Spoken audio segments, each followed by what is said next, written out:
Lo primero que noté no fue lo que dijo mi hijo, sino con qué facilidad lo dijo. El bolso seguía sobre mi mesa de centro, justo donde mi hija lo había dejado esa mañana. Su cuero se veía suave y extraño entre las cosas de la casa.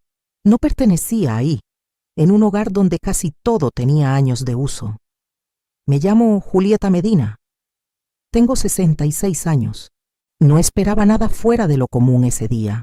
Mi hija había llegado volando desde Guadalajara poco después del mediodía, con una maleta que ni siquiera había deshecho.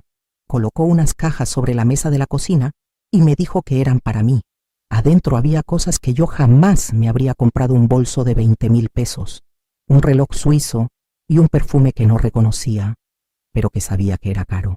Le dije que no debió hacerlo y ella me respondió que los usara. No discutí. La cena fue sencilla y mantuve la conversación fluida, como siempre hago cuando viene mi hijo. Llegó con su esposa y se sentaron frente a mí como si nada hubiera cambiado, aunque algo ya había cambiado.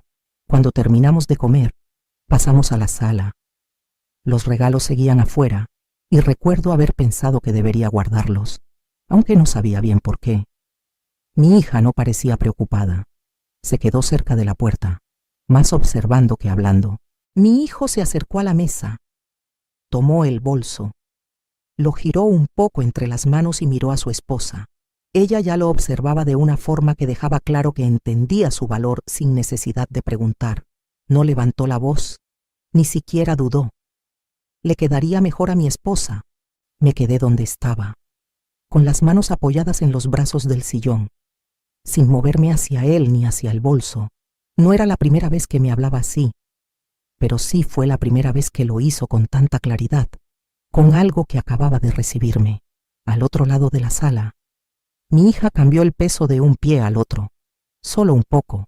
Más temprano ese mismo día, antes de que todo sucediera, mi casa se sentía como siempre tranquila, estable, predecible de una forma en la que había aprendido a confiar. El aire todavía guardaba un poco del fresco de la mañana cuando Elena entró. Dejó su maleta junto a la puerta sin prisa por abrirla. Se movió por la casa como quien recuerda cada rincón, no como una visita. Y eso solo me dijo que no se había alejado tanto como yo a veces temía. Colocó las cajas sobre la mesa de la cocina y empujó una hacia mí sin ceremonias, como si fuera algo simple. La abrí despacio, más por costumbre que por duda, y al ver el bolso cerré la tapa un momento antes de mirar otra vez. No era exactamente incredulidad, solo una pausa para ajustarme a algo que no encajaba con el resto de mi vida. No tienes que reaccionar así, dijo ella, sin dureza, solo con franqueza. Es tuyo. Lo sé, respondí, pasando los dedos por el borde de la caja en lugar del bolso. Es que no veo dónde lo usaría. Donde ya vas, contestó. Ese es el punto. No había presión en su voz, solo certeza. No necesitaba que yo estuviera de acuerdo de inmediato. Solo necesitaba que dejara de rechazarlo. Abrí las otras cajas más rápido después de eso. El reloj pesaba más de lo que parecía, fresco contra mi palma, y el perfume tenía un aroma que no lograba ubicar, algo limpio pero desconocido. Lo dejé todo sobre la mesa, no para presumirlo, sino porque todavía no sabía dónde colocarlo. Elena se recargó en la barra, observándome mientras lo asimilaba, no con emoción, sino con una atención tranquila que no me había dado cuenta que extrañaba. Siempre haces lo mismo, dijo después de un rato.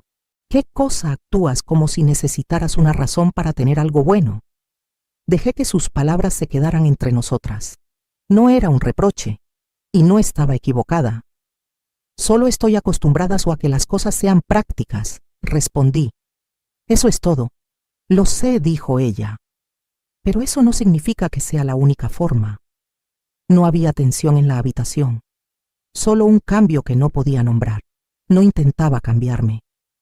Solo me recordaba algo que yo había dejado de considerar. Antes de que pudiera decir algo más, agregó casi al pasar, Miguel no lo va a ver de la misma manera. Levanté la vista entonces y ella no apartó la mirada. Miguel llegó justo antes del atardecer, entrando como siempre lo había hecho. Aunque esta vez se sintió menos natural, Laura venía un paso atrás, vestida como si viniera de un lugar más importante y tal vez tuviera que ir a otro después. Yo todavía estaba en la cocina terminando lo poco que quedaba por preparar. Y Elena se quedó junto a la barra, viéndolos acomodarse sin avanzar para llenar el espacio. La cena empezó en silencio, con los comentarios habituales sobre el camino y el calor. Nada que requiriera mucha respuesta.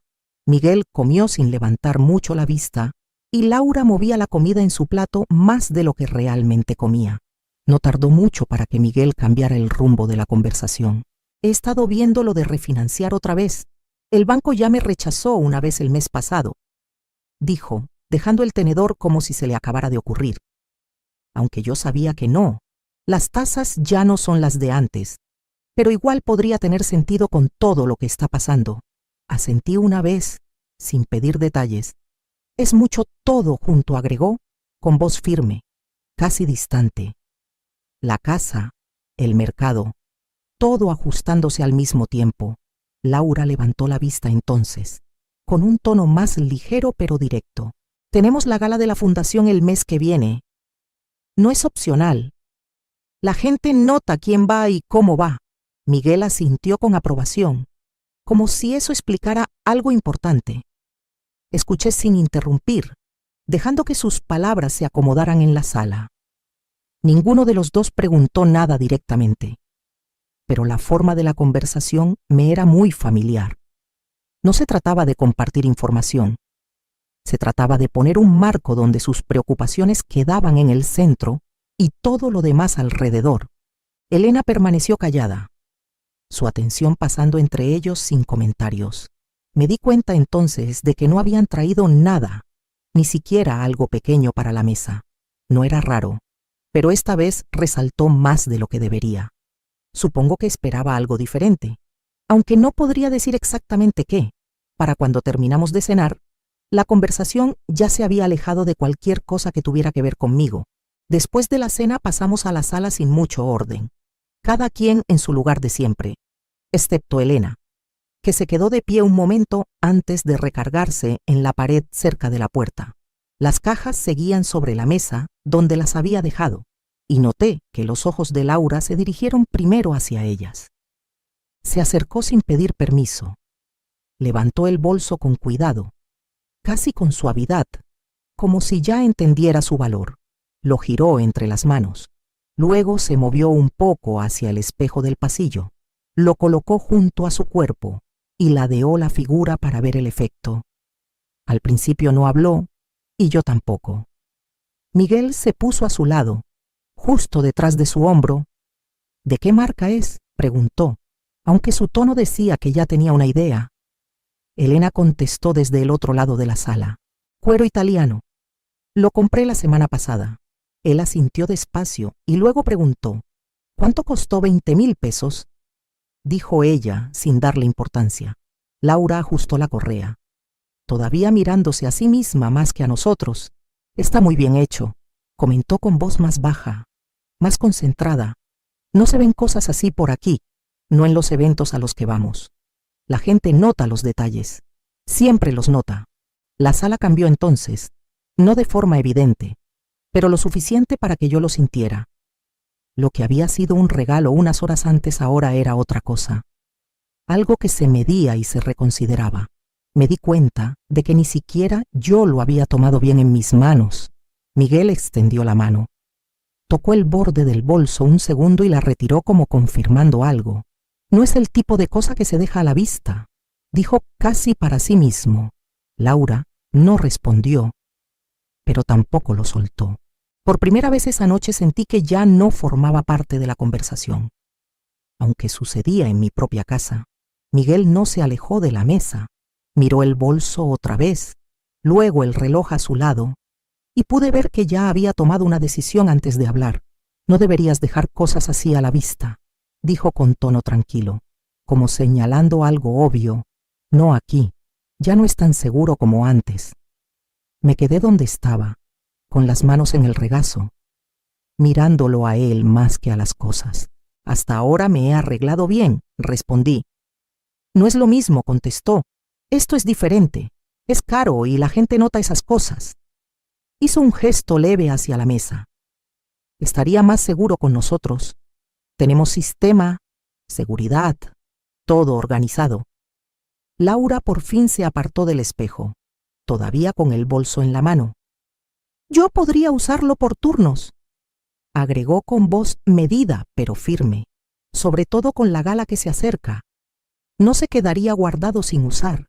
La forma en que lo dijo sonaba razonable, como si el regalo necesitara justificarse por lo mucho que se viera. La miré a ella, luego a Miguel. No dije. Vi que Elena se movió un poco, como si fuera a intervenir, pero levanté la mano lo suficiente para detenerla. Me salió más rápido de lo que esperaba.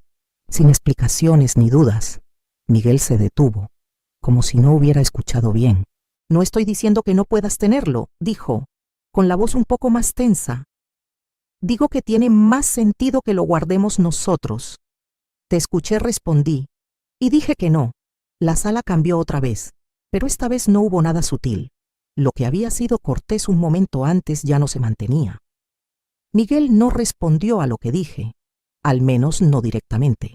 Alcanzó el bolso otra vez, más despacio, como dándome oportunidad de detenerlo sin tener que pedir permiso. Es solo por ahora, dijo. Ya levantándolo de la mesa, lo guardaremos seguro y te lo traemos cuando lo necesites. Me levanté entonces, no de golpe, pero con la claridad suficiente para que se notara que no me quedaría sentada. Devuélvelo, dije. No lo hizo. En cambio abrió la caja del reloj. Lo tomó también y sostuvo las dos cosas como si ya estuvieran decididas. Laura se acercó más, sin decir nada, pero ajustando la correa del bolso en las manos de él como ayudándolo a cargarlo bien. Estás haciendo esto más difícil de lo necesario, agregó Miguel, con voz todavía calmada. Aunque ya no sonaba paciente, los vi moverse alrededor de la mesa, trabajando juntos sin mirarme. Y algo cambió de una forma que no pude ignorar. Esto no era un malentendido, ni una preocupación mal expresada. Era una decisión que se estaba llevando a cabo. Me di cuenta entonces de que no estaba esperando a que yo estuviera de acuerdo. Estaba esperando a que yo cediera. Antes de que pudiera decir algo más, Elena se apartó de la pared y se colocó entre ellos y la mesa. No levantó la voz ni se apresuró. Pero el cambio fue inmediato y Miguel se detuvo. Aunque solo fuera un instante, devuélvelo, dijo con tono firme, no hacia mí, sino hacia él. Miguel soltó el aire. Ya molesto, Elena, no empieces. Estoy tratando de manejar esto de forma práctica. No estás manejando nada, respondió ella. Lo estás tomando. Laura se volvió hacia ella, con la calma que había mantenido resbalando un poco. Eso no es justo, dijo. Estamos tratando de que se use como debe. No está hecho para quedarse aquí. Se lo regalaron a ella, dijo Elena, señalando hacia mí sin dejar de mirarlos. No a ustedes, y no para que ustedes lo administren. Miguel apretó la mano alrededor del bolso como si la conversación fuera algo que pudiera empujar. No entiendes lo que está pasando, dijo. Las cosas están apretadas ahora y estamos tratando de ser inteligentes con lo que tenemos. Entiendo exactamente lo que está pasando, contestó Elena. Están bajo presión y usan eso como excusa para tomar algo que no es suyo. La sala se quedó quieta un momento, no porque no hubiera nada que decir, sino porque todo ya se había dicho con suficiente claridad. No esperaba que ella lo dijera en voz alta, pero una vez que lo hizo, ya no había forma de fingir que era otra cosa. Avancé entonces, no rápido, pero con la intención suficiente para que los tres lo notaran. Miguel todavía sostenía el bolso y el reloj, y Laura estaba a su lado, con la postura sin cambios, como si esperara que esto continuara como había empezado. Devuélvanlos, dije. Miguel me miró, con el rostro tenso, como decidiendo cuánto quería retar. Mamá, no hagas de esto algo más grande de lo que es. Estamos tratando de ayudarte. No respondí a eso. Devuélvanlos, repetí, con voz pareja, sin dejar espacio para interpretaciones. Por un momento no se movió. Luego colocó el reloj sobre la mesa, más lento de lo necesario, pero siguió sosteniendo el bolso. Basta, dije. Fue entonces cuando algo cambió en su cara, un destello de frustración que no pudo esconder. Estás siendo irracional, respondió. Tú no necesitas esto y lo sabes. No te pregunté qué necesito, dije. Te dije que lo devuelvas.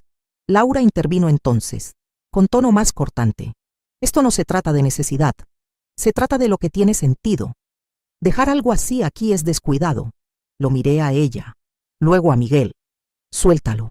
Mantuvo mi mirada un segundo más, y luego dejó caer el bolso sobre la mesa. No con fuerza, pero sin cuidado. Ahora váyanse, dije. Las palabras cayeron diferente a todo lo que había dicho esa noche. Miguel parpadeó, como si no las esperara. ¿Hablas en serio?, dijo. Sí. Soltó el aire por la nariz y movió la cabeza ligeramente. Está bien, dijo. Si así quieres manejarlo. Laura no discutió. Recogió sus cosas con movimientos controlados pero más tensos. Miguel le metió la mano al bolsillo. Sacó la llave de la casa y la giró entre los dedos como si todavía le perteneciera. Extendí la mano. Dudó, pero la colocó en mi palma. Ninguno de los dos dijo nada más mientras salían. La puerta se cerró más fuerte de lo necesario, y el sonido se quedó en la casa más tiempo que sus pasos. Me quedé donde estaba un momento después de que se fueron, mientras la sala volvía al silencio. No había planeado decirlo así, pero una vez que empezó, ya no quedó nada que suavizar. El bolso seguía sobre la mesa. Por un instante lo miré y entendí que no era el bolso lo que importaba. Era lo que por fin había dejado de fingir que no veía. En los días siguientes no intenté retomar lo que había pasado. Me concentré en lo que había que hacer, empezando por las cosas que había pospuesto demasiado tiempo. Lo primero fue cambiar las cerraduras. No por enojo, sino porque era necesario. El cerrajero no hizo preguntas y yo no di explicaciones. La casa se sintió igual después, pero el acceso había cambiado, y eso importaba. Después revisé mis cuentas. Quité a Miguel de donde todavía aparecía como contacto de emergencia y cerré las pequeñas facilidades que había dejado abiertas durante años. Nada complicado, solo cosas que ya tocaba hacer. Me di cuenta de cuántas de esas decisiones había evitado, simplemente porque era más fácil no pensar en ellas. Una semana después me reuní con un abogado de sucesiones, el licenciado Herrera, con quien mi esposo y yo habíamos trabajado años atrás. Revisamos todo con cuidado, línea por línea, e hice los cambios que ya había decidido. Miguel ya no sería el albacea, y lo que recibiría se ajustó para reflejarlo. No hubo discusión, ni dudas, solo decisiones que necesitaban formalizarse. Apoyé la mano sobre el bolso que estaba junto a mi silla mientras hablábamos. No porque necesitara protección, sino porque yo sí. Me enteré del resto de forma indirecta. La solicitud de crédito de Miguel fue rechazada, lo que no me sorprendió después de lo que había dicho en la cena. Laura, por lo que entendí, no lo estaba tomando bien. Había discusiones más frecuentes que antes y una tensión que no se podía contener por mucho tiempo. Él comentó una vez, brevemente, que Laura estaba molesta por la gala, por cómo se veían las cosas y por lo que creía que él ya debería haber asegurado. No me comuniqué con ninguno de los dos. No era indiferencia, era contención, y se sentía diferente a todo lo que había practicado antes. La casa se quedó en silencio, pero ya no se sentía incierta. Pasaron unos meses antes de que volviera a ver a Miguel. Para entonces ya había escuchado suficiente para entender que las cosas entre él y Laura se habían roto. Ella se fue en silencio, pero dejando claro que no se había apuntado a una situación que seguía escapándosele de las manos.